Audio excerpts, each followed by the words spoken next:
O.J. Simpson was the first card I could really remember collecting. I collected for the fun of it long before there was really any value in it for me. I'd rather dig the stuff. I'd rather find it in the ground and bring it back to life and then, put it on a display case and show it to people like y'all. I got at least 100. I think when you add in the bikes put together and all the frames that have parts, that I can throw together, I think altogether probably right around 100. So I collect pins, I collect cameras, and then I also collect hats, sneakers, artwork. I have kind of a collection of collections.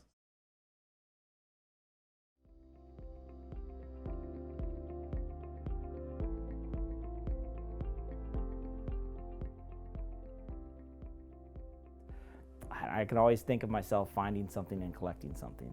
I don't know if it was like a particular thing. It was more just kind of the idea of having something cool, having a collection of something neat that you can show off, you can talk about it, conversation starter, that type of thing.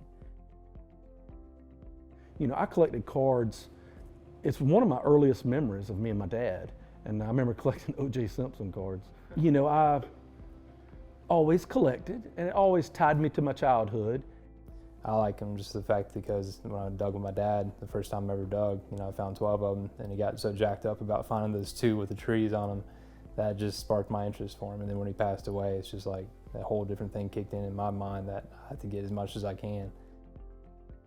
I've kind of always had this sort of mindset of I don't want to say I'm never satisfied, but I'm always looking to find a new challenge or find out, do something different with a hobby, something pushes my creativity a little bit or makes me excited about something again. I mean, I've always been in the bikes. I've always it's just one of the things that I've always done. But one day, it was a few years after I had my driver's license, I kind of quit riding bikes, that type of thing. And I was bored. So I started walking around in my dad's barn and I saw his old bike. So I pulled it out. I saw it, I was like, my brothers took it apart. How about I be the guy that puts it back together? So that's I pulled it out. I started, researching a little bit and find some more information about it. And then I had it riding. And then one day he left. He was kind of mad that I had pulled it out because one day he's going to fix it, So he came home from work, I was riding it around. And it kind of just snowballed from there. And next thing you know, I was like, well, that's my dad's. Now I want one.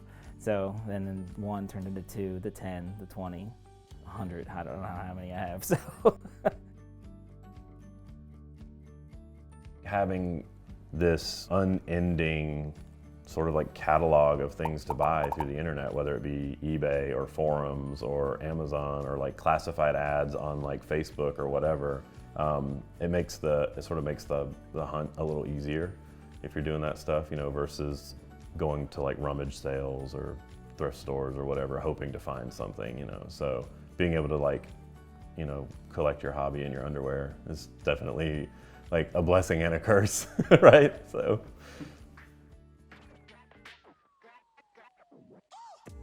I tended bar for years, and people would come in and ask me, sometimes it would get to, hey man, you collect anything? And I'd always, sometimes you're hesitant, I collect sports cards, I just can't tell you how many cards I bought over the years and collections I bought over the years, that way. You wouldn't believe the people who come in here had no clue these people were from Sumter. I mean, and it's just like anything else in history. If we don't talk about it or teach it, we forget it. We forget that T. Morant's. T. Morant's Ja's dad was an incredible athlete of his own. T. Morant was 2-time Region Player of the Year at Claflin. Won a state championship with Ray Allen. Hit the winning bucket in the semifinals to send them to the state championship. People don't remember that stuff. Most of the stuff I found is either bought or I found digging underneath buildings downtown Sumter. That's what I love the most, is digging up underneath the buildings, getting permission to go up underneath the building, basically. And we find tons of different things when it comes back all the way back to when Sumter was first founded, all the way to the 20s and stuff or whatnot. I love the sort of gathering part of a hobby or a collection, and that doesn't necessarily mean physical objects. It can be the information, the knowledge. Like I said, most of them have a story. I can pick up the most expensive one. I can pick up the one that I dug with my dad. I can do all that kind of stuff, but it's just, all of them mean a little bit of something to me. The stories behind it, I think really, when you do find the stories and buy it from a person that could tell you about it, is really cool. Matter of fact, I do have a bicycle that I bought from this older gentleman, and his mom bought it. It came in on a train. She kept every document of that bicycle. You know, this was 1941. This was actually right before World War II, before we entered. So, which I think was really neat, before all the rationing, before all that type of stuff. So it had all the things, all the bells and whistles that you'd normally get during wartime. So I think this is, you know, just having that history that they had every document of that bicycle there, and stuff you can't find today. That's the type of stuff I kind of look for, but it's not, you know, the end all be all. I like just riding them, really, and whatever comes my way, I'm happy to get them. They don't have to be brand new. Actually, the less perfect they are, the more I gravitate to, because I don't have to worry about scratching. I don't have to worry about it falling over. I mean, it is ultimately a bicycle, but you know, it's not really, I don't have to worry about it if it's all beat up. Back to school was my favorite time because I got to go buy pens and notebooks, and I like to doodle, I like to write.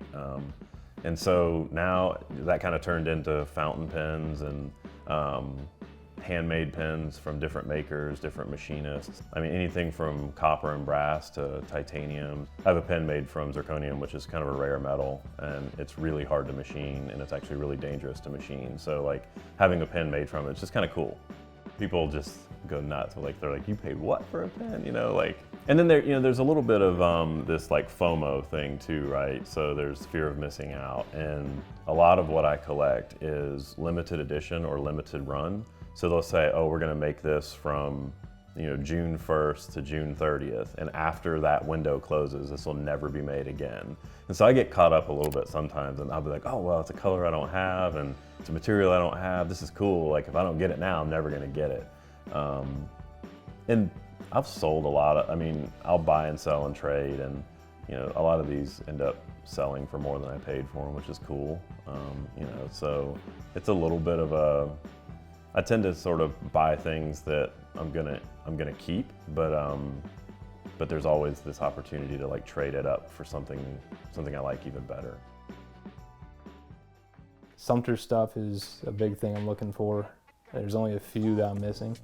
I have quite a bit of Sumter history in glass. With these dispensary bottles, we kind of hit the limit. I'm not gonna spend thousands of dollars on one particular piece of glass because it's glass. I mean, if I drop it, that's thousands of dollars that I just lost, you know? So I'd rather dig the stuff. I'd rather find it in the ground and bring it back to life, and then, you know, put it on a display case and show it to people like y'all, you know, like, or just anybody that's interested, or get people interested in that kind of stuff. At first, it was just buy everything I could possibly find.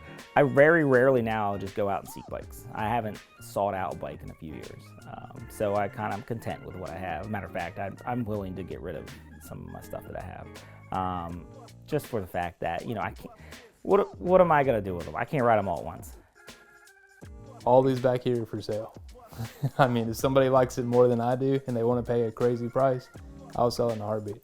Now, when it comes to like sentimental stuff, like bottles like I've dug, stuff that I dug with my dad, stuff like that, I'm never gonna part with. You know, stuff that I dug with my daughter. Like, I mean, even those like little small things that only cost like $1, you know, to the collector that aren't worth much at all, it still has that memory that I can lock in and like, hey, I found this for my daughter.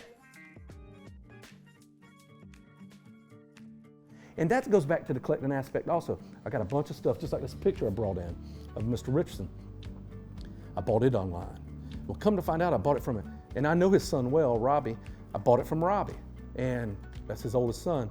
And I asked Robbie, why would you sell your dad's stuff? Why would you sell this incredible painting that George Steinbrenner commissioned for Robert Stephen Simon for all the Yankees that were ever All-Stars, right? From 1933 to 1983. And Mr. Richardson has this painting. They presented it to him at the field on Yankee Stadium. And yet, here I am, I purchased it. And he said, well, Scott, to be honest with you, I've got 2 daughters, had some college, loans. I just sold a couple things off to kind of alleviate some of that for them. He goes, but the biggest part of it is it's in my basement. Nobody sees it. You know, and that made a light go off in my head also. I have so much stuff in my closet, in my sheds. Can't tell you where it all is. Y'all go breaking in and try to take that stuff. I said, why not bring it out? Why not let people see it, enjoy it? You know, if the building were to burn down, well, that's part of life, you know. Don't just protect it and hide it from the world. Bring it out, let them see it. Let the town see it. Let them enjoy it. And that's kind of my feeling towards it. And, you know, sometimes we tuck things away, you know, but the Bible says, you know, you hide your treasures on this earth. You need to store them in heaven. Well, I can't take that stuff to heaven with me, so I might as well just leave it here.